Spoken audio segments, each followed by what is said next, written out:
ప్రస్తుతం బీఆర్ఎస్ నేత ప్రశాంత్ రెడ్డి మాట్లాడుతున్నారు. లైవ్ లో చూద్దాం. అటువంటి ప్రాజెక్టు మీద బురద జల్లే కార్యక్రమం ఈ కాంగ్రెస్ పార్టీ చేస్తుంటే ఆ బురదని కడిగి కాళేశ్వరం ప్రాజెక్టు యొక్క గొప్పతనాన్ని ప్రజలకు వాస్తవాలు విడమర్చి చెప్పడానికి ఆయన ప్రయత్నం చేస్తుంటే తెలంగాణ వ్యతిరేకులైనటువంటి కాంగ్రెస్ పార్టీ మంత్రులు, ముఖ్యమంత్రి 33 సార్లు అడ్డం పడ్డారు. వారికి తోడు శాసనసభలో ఎన్నడూ కూడా జరగలే. అట్లా ఒక సభ్యుడు మాట్లాడుతుంటే మంత్రులు ఇంటరప్షన్ అవుతారు. కానీ బీజేపీ పార్టీ సభ్యుడైనటువంటి పాల్వాయి హరీష్ గారిని అవకాశం ఇచ్చి మరీ హరీష్ రావు గారి ప్రసంగానికి అడ్డుదలగటం చేసినారు. బీజేపీ పార్టీ సభ్యుల్ని ఉపయోగించుకున్నారు నిన్న కాంగ్రెస్ పార్టీ. అయితే హరీష్ రావు గారికి ఇచ్చిన టైము 80 నిమిషాలు. అది 33 సార్లు అడ్డుదలకి బ్రేకులు ఇచ్చి ఆయన మాట్లాడిన 1:20 నిమిషాల్లో 33 సార్లు అడ్డుదలిగినారు. మంత్రులు, బీజేపీ ఎమ్మెల్యే హరీషు, ముఖ్యమంత్రి 33 సార్లు. సరే, 37 మంది సభ్యులున్న బీజేపీ బీఆర్ఎస్ పార్టీకేమో 80 నిమిషాలు ఒక్కడికి అవకాశం ఇచ్చినారు. 8 మంది ఉన్న బీజేపీకి ఇద్దరికి అవకాశం ఇచ్చినారు.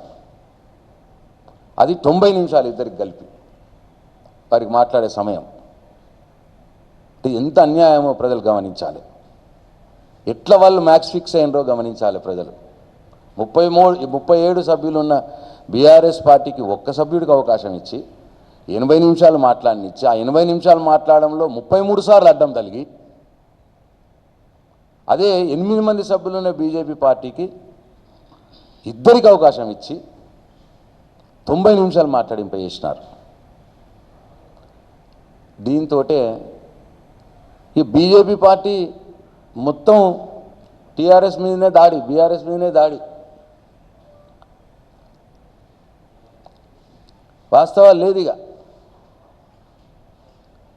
ఏదైతే రేవంత్ రెడ్డి స్క్రిప్ట్ ఇచ్చిండో దాన్నే పాల్వాయి హరీష్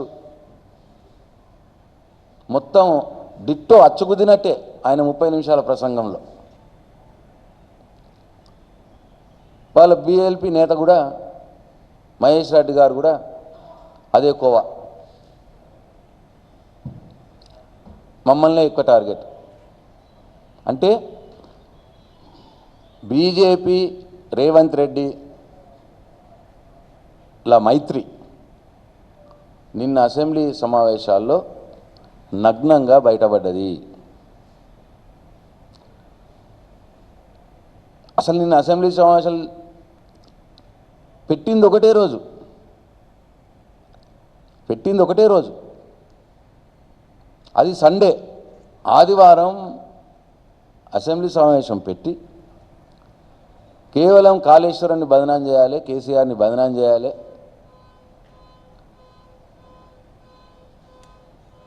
రెండు పార్టీలు కూడబలుకొని, కాంగ్రెస్ పార్టీ, బీజేపీ పార్టీ 2 పార్టీలు కూడబలుకొని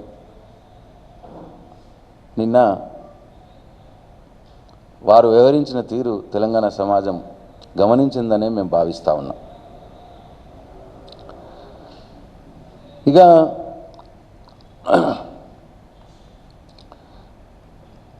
తెలంగాణ రాష్ట్రంలో 2018 నుంచి బండి సంజయ్ ఎప్పుడైతే బీజేపీ పార్టీ అధ్యక్షుడైందో అప్పటి నుంచి బీజేపీ రేవంత్ రెడ్డి, అది బండి సంజయ్ రేవంత్ రెడ్డి ముఖ్యంగా ఇద్దరు కలిపి పనిచేస్తున్నారు మొదల నుంచి.